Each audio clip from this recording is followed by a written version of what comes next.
EMF से ये battery का वोल्टेज ज़्यादा क्यों होना चाहिए। पहला बात ये ध्यान रखना। दूसरी बात ये ध्यान रखना कि इसका ईएमएफ निकालना है। अब हम इसको सेकेंडरी सर्किट में जोड़ते हैं। कैसे जोड़ेंगे ये ध्यान दो। ये बैटरी का पॉजिटिव यहाँ पे है, जीरो यहाँ पे मान लो, नेगेटिव मान लो, जीरो मान लो। इससे लोअर पोटेंशियल का मतलब जीरो है तो इससे लोअर है, नेगेटिव है तो और लोअर है। अच्छा बात है, छोड़ो तो उसको जीरो मान के चल रहे हैं। इसको कनेक्ट करो, इस सेल को कनेक्ट कर रहे हैं। सेल का सिंबल हम दे रहे हैं यहाँ पे। आया होगा समझ में कि अगर बैटरी का पॉजिटिव यहाँ पे है तो एक्सपेरिमेंटल सेल का भी पॉजिटिव उसी पॉइंट पे कोइंसाइड करना चाहिए। ये दो पॉइंट हमेशा रिमाइंड रखना, नहीं तो फिर रॉन्ग होगा। पॉजिटिव यहाँ पे आ गया, पॉजिटिव टर्मिनल को हम ए से कनेक्ट कर दिए। नेगेटिव जो बचा उसमें गैल्वेनोमीटर जोड़ दिए और यहाँ से निकाल दिए वायर जो कि है मेटेलिक पॉइंट है, कॉन्टेक्टर है, जो कहीं पे कॉन्टेक्ट होगा। ये ऐसा है, कहीं भी कॉन्टेक्ट होगा तो मान लो यहाँ पे कॉन्टेक्ट करवा दिया इसका। ये सर्किट बन गया तुम्हारा। किसके लिए? हमको ईएमएफ का, सेल का ईएमएफ फाइंड करना है। अब थोड़ा सा चेक करना है कि ये कनेक्शन मेरा सही है कि गलत है। नेक्स्ट तुम्हारा टॉपिक नोट्स में चेकिंग द कनेक्शन, ये कनेक्शन देखो सही है गलत है। इसको हम ए के नज़दीक कॉन्टेक्ट बनाते हैं। यहाँ पे लाए कॉन्टेक्ट इसी जगह पर, ए के नज़दीक कॉन्टेक्ट बनाए।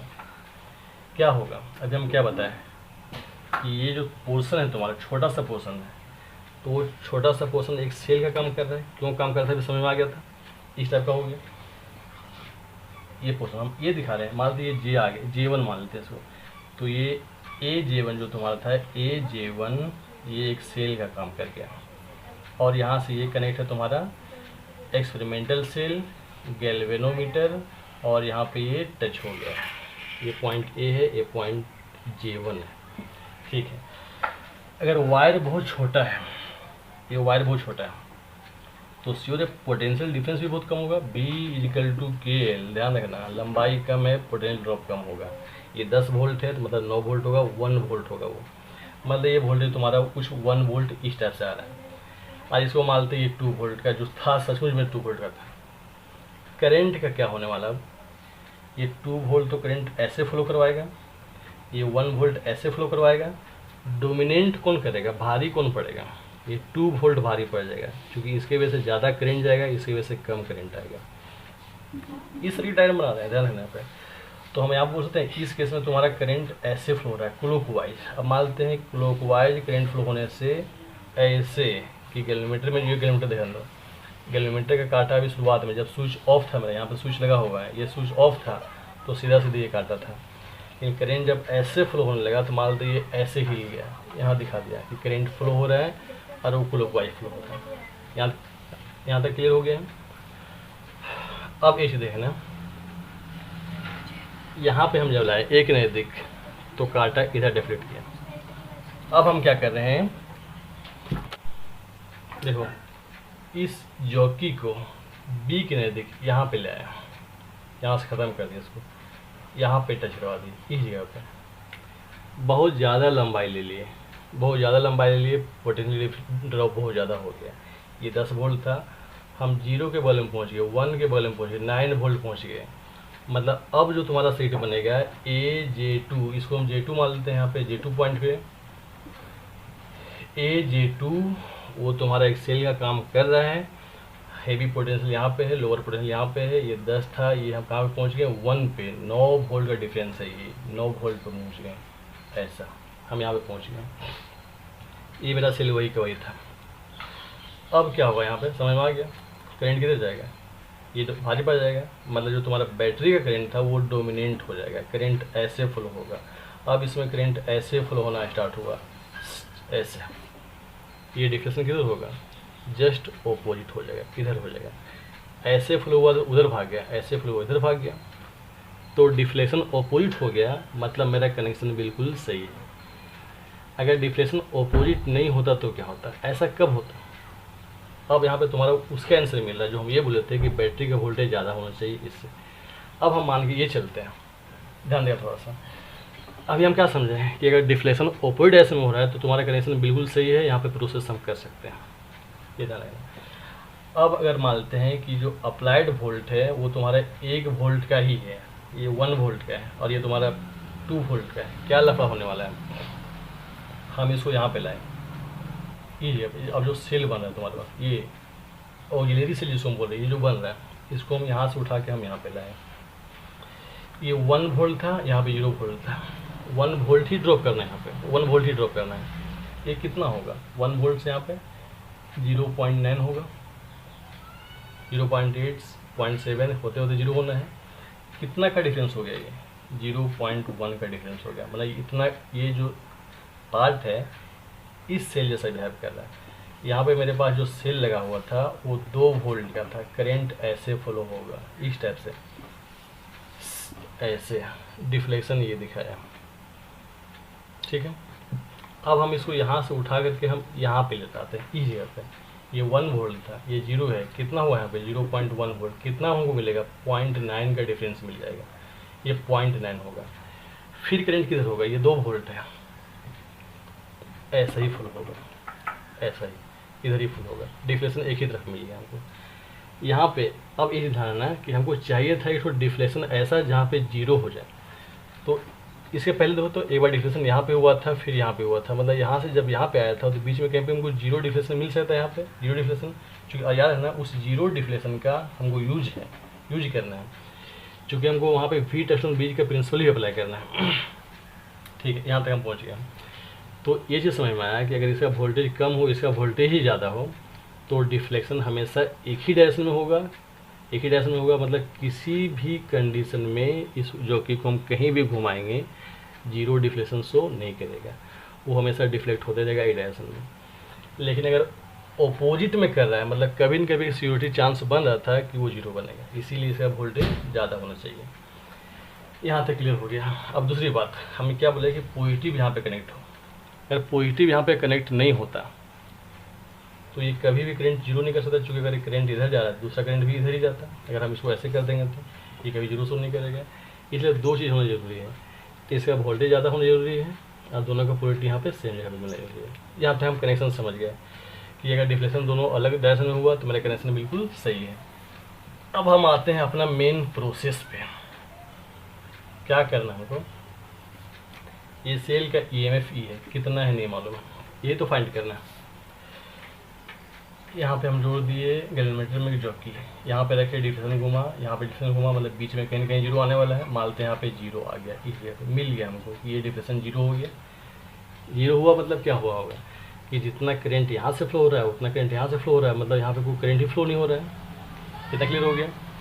अब हम ये बोल सकते हैं कि जितना वोल्टेज यहाँ पे है वही वोल्टेज है, सब कुछ हो गया क्लियर। ध्यान दो करंट क्यों नहीं फ्लो हुआ कि जितना करंट यहाँ से फ्लो हो रहा है उतना करंट यहाँ से फ्लो हो रहा है, मतलब जितना वोल्टेज इसका है उतना वोल्टेज इसका मिल रहा है। क्योंकि ये जो रेजिस्टेंस वायर है ये भी सेल का काम कर रहा है, ये सेल का काम कर रहा है, ये भी तुम्हारे पास ये सेल था, ये तो करंट का फ्लो नहीं होगा जब ये दोनों का EMF बराबर हो जाए, दोनों का वोल्टेज बराबर हो जाए।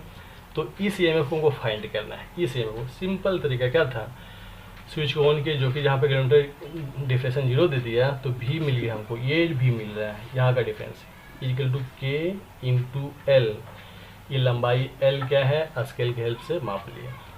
मान लें जो कि यहाँ पे आया, यहाँ पे लिखा हुआ था 30, तो कितना हो गया 1 मीटर, 1 मीटर 2 मीटर हो गया, ये 30 यहाँ पे लिखा हुआ है तो ये कितना बच गया 70, 2 मीटर 70 सेंटीमीटर L मिल रहा है। B इक्वल टू KL, तो ये भी हमको मिल गया और सीओ यही भी इसके बराबर है, तो मतलब E इक्वल टू कितना आ गया KL, E equal to KL। सिर्फ लंबाई मालूम कर लिए, इस वायर का के पहले से ही उनको मालूम है, लंबाई मालूम कर लिए, सेल का EMF फाइंड हो गया। इतना इजी प्रोसेस है इसका। एक सिंपल प्रोसेस से हम यहाँ पे EMF तो निकाल लिया। इसको मान लिए ऑक्सिलरी सेल और ये था तुम्हारा अप्लाइड EMF, एक्सपेरिमेंटल EMF जो फाइंड करना था। इसका रेजिस्टेंस, इसका जो वोल्टेज ड्रॉप था, मतलब यहाँ पे पोटेंशियल डिफरेंस है वो कितना का आया था। अगर L लेंथ है तो हम जानते हैं V इक्वल टू KL, मतलब ये KL। हम यहाँ पे ये बोलेंगे कि इस सेल का EMF कितना है KL। अप्लाई करते हैं हम KVL, E माइनस E, लेकिन E के पे माइनस E पे क्या KL, E माइनस KL बराबर 0, E बराबर KL, ऐसा निकल गया। कुछ छूट रहा है सेल में, ये ध्यान दो कि हर सेल में इंटरनल रेजिस्टेंस होता है। अब एक लफड़ा समझ में आ रहा है फिर से, इंटरनल रेजिस्टेंस होता है। अब मान लेते हैं करंट ऐसे चलो फ्लो हो रहा है, हम ऐसे करंट फ्लो करवाए थे इक्वेशन, चलो मान लेते हैं ऐसे करंट फ्लो हो रहा है। अब इक्वेशन लिखो तो और वो आई करंट मान लेते हैं कि आई करंट फ्लो हो रहा है, तो कितना होगा ई माइनस के एल, और जिधर जा रहे हैं उधर ही करंट जा रहा है, minus I R equal to zero, तो ई बराबर आएगा के एल प्लस आई आर। मतलब जो हम सेल यहाँ पे निकाले थे E is equal to K L, resistance count किए तो ई इजिकल टू इतना टर्म बढ़ गया। क्या यहाँ पे छूट रहा था क्या, ये समझना हमको। ये बिल्कुल ये सही है, ये तुम्हारा रॉन्ग हो गया। ये सही क्यों है, जिस समय ये नल पॉइंट मिला यहाँ पे कोई भी करंट फ्लो नहीं हो रहा है, कोई करंट फ्लो नहीं हो रहा है, मतलब आई जीरो है, इसलिए E is equal to K L, मतलब नल पॉइंट पे हमको सेल का इंटरनल रेजिस्टेंस से कोई मतलब नहीं हुआ। हमको डायरेक्टली यहाँ पे जो पोटेंशियल डिफरेंस मिला वो सीधा सीधे ई के बराबर था। यहाँ पे कोई वोल्टेज ड्रॉप नहीं हुआ है, इंटरनल रेजिस्टेंस में कोई वोल्टेज ड्रॉप नहीं हुआ है, बिकॉज को करंट ही फ्लो नहीं हो रहा। मतलब अब जो नेक्स्ट सेकेंड एप्लीकेशन था, यहाँ पे कंपेयर करना है दो सेल का ईएमएफ को, दो सेल मेरे पास, उसका ईएमएफ को कंपेयर करना है, मीन्स E1 बाई E2 की रेशो फाइंड करना है। सब कुछ वही, ये प्राइमरी सर्किट, रेजिस्टेंस वायर ए से बी तक के। अब हम क्या करें, पहले जो एक सेल लिए थे, ग्राउंडर जोड़ दिए थे, जो कि जोड़ दिए थे, अब उस ए पॉइंट से एक हम दूसरा सेल E2 भी ले रहे हैं, नेगेटिव 1 टर्म तक, दो 1 पॉइंट तक आया है, इसका नेगेटिव 2 पॉइंट तक आया है। एक 3 टर्मिनल्स जो कॉमन टर्मिनल्स हैं दोनों के लिए, यहाँ से हमें ग्राउंडर जोड़ के जो कि निकाल दिए। अभी हम क्या करते हैं, पहले हम 1 को ऑन कर देते हैं, मतलब इसका कोई काम नहीं, ख़त्म हो गया ये। जो कनेक्शन था उसको चेक करें, यहाँ पे रखेंगे, यहाँ पे रखेंगे, दोनों अपोजिट आएगा तो सही होगा। ये सब सीख चुके हैं हम, वो दोनों में कर देना है। अभी क्या करना है, इसको ख़त्म करके इसको कनेक्ट करना है, कनेक्शन इसका भी चेक कर देना है, अगर सही हो तो सही हो गया। अब प्रोसेस पे हम मेन आते हैं, हमको प्रोसेस जानना है। हम अभी क्या कर रहे हैं, 2 को छोड़ा दिए हैं, 1 और 3 को कॉन्टेक्ट कर दिए हैं, मतलब बोल सकते हैं कि करंट अब इसमें फ्लो हो रहा है। ये सर्किट आ गया, तुम्हारा सेकेंडरी सर्किट जो ऑक्सिलरी सर्किट है ये बन गया है। नल पॉइंट फाइंड करते हैं, यहाँ पे मिल गया, ये मान लीजिए J1 है, लंबाई L1 हो गया, तो सीधा सीधे सीख चुके थे, क्या मिल गया हमको यहाँ पर E1 बराबर के L1, ये मिल गया। अब क्या करते हैं, इस कनेक्शन को छोड़ा देते हैं, यहाँ पे 1 और 3 को छोड़ा देते हैं। अब हम 2 और 3 को ऐड करते हैं, मतलब अब तुम्हारा ऑक्सिलरी सर्किट ये बन गया।